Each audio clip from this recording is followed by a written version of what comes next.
Ito, tatlong itlog and sibuyas, slice na lang ganito with salt and pepper.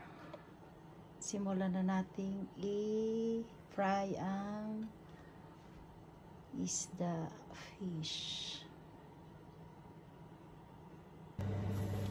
Lagay na natin ang mantika para sa damihan natin ang mantika para sa pritong isda.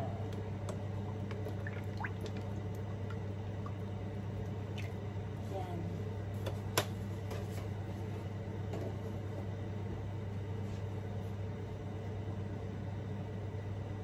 Okay.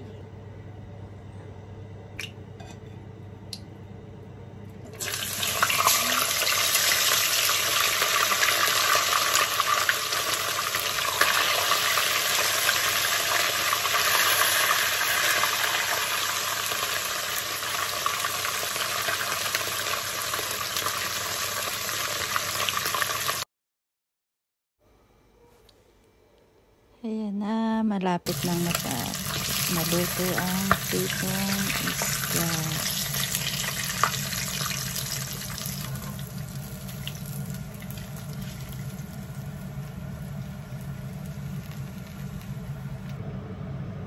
Sunod na natin ang mantika, panggisa, mga 1 kutsara, 1 tablespoon.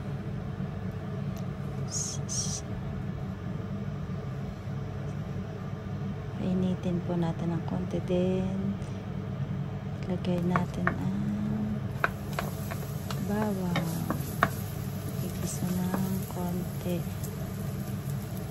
until color brown na po siya. Hintayin natin mag-brown ng konti.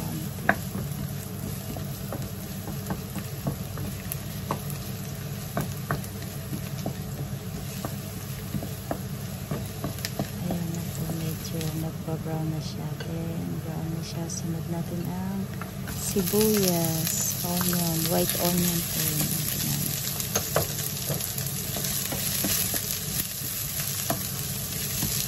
Igisa natin ng konti hanggang sa ano na po siya. Maging parang loto. Ayan, sinunod ko na po ang kamatis, tomato. Ang ginamit ko po dyan yung whole peel tomato.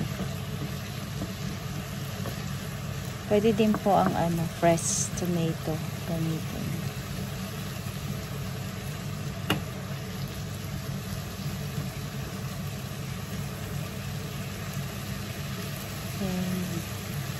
Then, sunod na natin ang itlog na dinati na natin. Ito, lagay na po natin.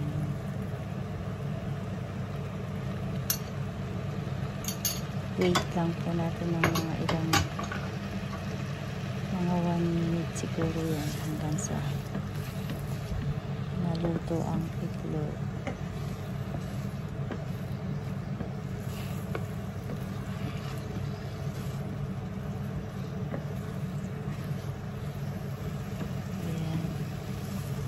Medyo malapit na maluto. Sunod na po natin ang paminta,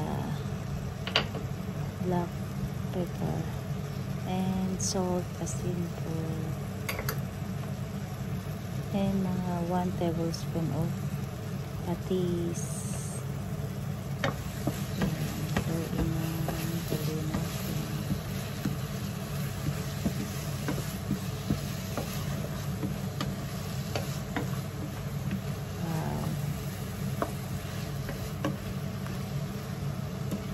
So, yummy na siya.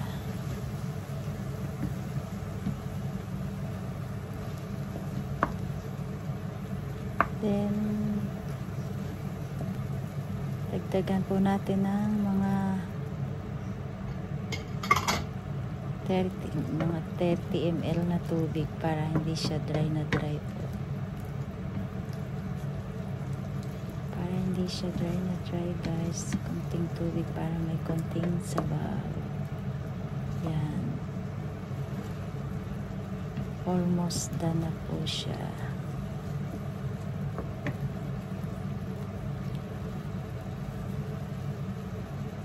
At dito na po, ihalo na natin sa piniritong isda, sa fry nating isda. Yan. Lagay na natin yung sauce, yung sarsa. Ayan na po, at ang ating sarsyadong isda sa kamatis at itlog. Thank you guys.